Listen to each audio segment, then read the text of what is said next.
Muy buenos días. Vamos a hablar ahora sobre un tema que, si bien es cierto, es bastante utilizado en el lenguaje jurídico, existe un desconocimiento por parte de los estudiantes e incluso de muchos abogados.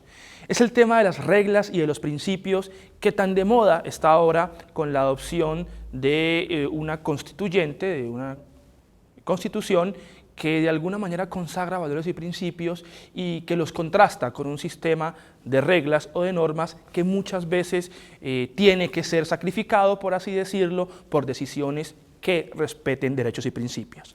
Hablaremos entonces sobre reglas y principios. Bien, empecemos con el debate que origina de forma contemporánea esta discusión entre reglas y principios, si es lo mismo, es decir, si una regla es igual a un principio, si no lo es, y si no lo es, qué diferencias existen. Digamos que el debate contemporáneo empieza con la obra de un profesor norteamericano que seguramente ustedes han escuchado, que se llama Ronald Dworkin. Ronald Dworkin es un autor crítico de las teorías positivistas. Empecemos diciendo eso, crítico del positivismo. En el año de 1967, Dworkin escribe un texto que se llama The Model of Rules, en castellano, el modelo de reglas. Este ensayo se constituye en una crítica a su profesor, Herbert Hart, quien era considerado un exponente del positivismo jurídico. ¿Cuál es básicamente la idea que Dworkin plantea en este artículo, el modelo de reglas? Dworkin plantea una crítica al positivismo en este sentido. Según Dworkin, los positivistas, y lo atribuye él a Hart, consideran al derecho como un sistema de reglas, algo que para Dworkin es imposible. ¿Por qué? Porque Dworkin nos dice, si el derecho fuese considerado un modelo de reglas, no se podría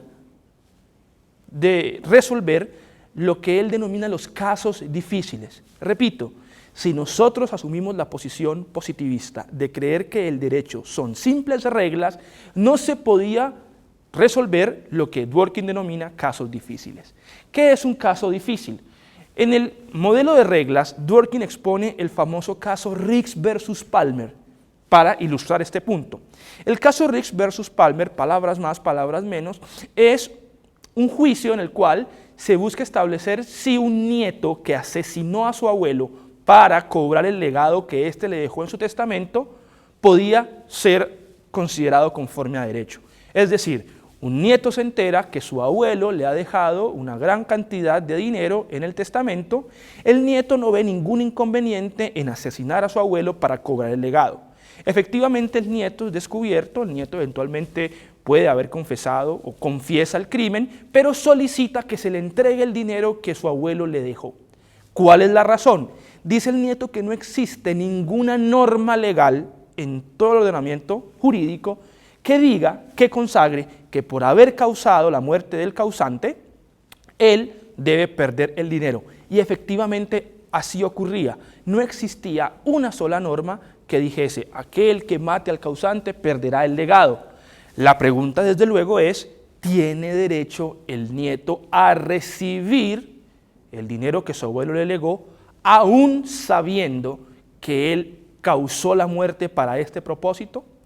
Ahora, si nosotros resolvemos ese caso solo con reglas, tendríamos que entregar el dinero. ¿Por qué? Porque no existe ninguna sola regla que diga que yo debo ser sancionado y no le corresponde al juez inventarse las reglas. Como en un partido de fútbol, todos sabemos cuáles son las reglas del juego antes de empezar y por lo tanto sería completamente arbitrario cambiarlas en la mitad del partido.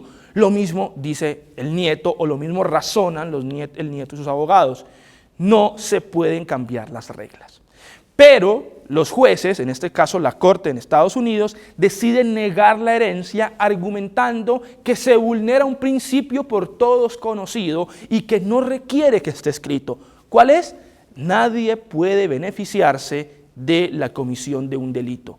Y es que atenta contra toda moral, atenta contra toda idea de justicia y de bien común pensar que yo puedo beneficiarme cuando he cometido un delito. Esta no es la función del derecho, para esto no está establecido el derecho y por esta razón ustedes pueden darse cuenta que Dworkin es un crítico del positivismo porque de alguna manera Dworkin sostiene que los principios son parte del derecho y los principios son parte de una moralidad pública. Con Dworkin otra vez se retoma la idea de que la moral hace parte del derecho. Recuerden ustedes, idea que fue negada por los positivistas, particularmente los positivistas duros o formalistas. Con esta situación nos damos cuenta que los principios son necesarios.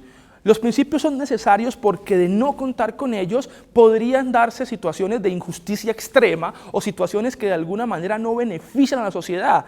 Es decir, ese principio de que dura es la ley, pero es la ley, si bien es cierto, garantiza seguridad jurídica y si bien es cierto, da cierto orden, en muchas ocasiones puede traer circunstancias de injusticia. Por eso los principios se requieren. Los principios son entidades de moralidad pública y pueden ser entendidos de la siguiente manera. El profesor Atienza hace una clasificación y dice que un principio puede ser una norma muy general o también puede ser una norma redactada en términos particularmente vagos. Por ejemplo, toda persona tiene derecho al libre desarrollo de su personalidad. Como ustedes ven, es una norma que está redactada en términos vagos porque no sabemos qué significa libre desarrollo de la personalidad. Puede ser una norma pragmática o directriz. El Estado tomará medidas para garantizar la vivienda digna de los ciudadanos. Puede ser una norma que expresa valores superiores de ordenamiento jurídico o de un subsector del mismo. Por ejemplo, el contrato es ley para las partes. Puede ser una norma dirigida a los órganos de aplicación del derecho e ilustra su función de aplicación. Por ejemplo, indubio pro reo, indubio pro operario. Y por último puede ser una regula iuris o una regla de la experiencia. Ahora bien, una pregunta importante, ¿es lo mismo una regla que un principio? Y voy a ser claro en este punto. Hay una posición mayoritaria que sostiene, ampliamente mayoritaria, que sostiene que son cosas distintas. ¿Por qué? Hay una diferencia lógica y una diferencia funcional. La diferencia lógica radica en que la regla no es derrotable y el principio es derrotable. ¿Qué significa esto? Una regla se aplica a todo o a nada. Por ejemplo, una regla sería: el que matare a otro irá a prisión de 15 a 20 años. Y por ejemplo, en el caso concreto, Juan le dispara a Pedro porque recibe un pago para ello. En este caso es una regla, porque nos encontramos ante la situación en la cual el juez debe decir si hay homicidio o no hay homicidio, y se acabó. Por eso se dice se aplica a todo o a nada. O hay homicidio o no hay homicidio. Mientras que el principio es derrotable. ¿Por qué es derrotable? Porque no hay un escenario de aplicación tan concreto como el de la regla. Por ejemplo, el derecho a la vida es inviolable.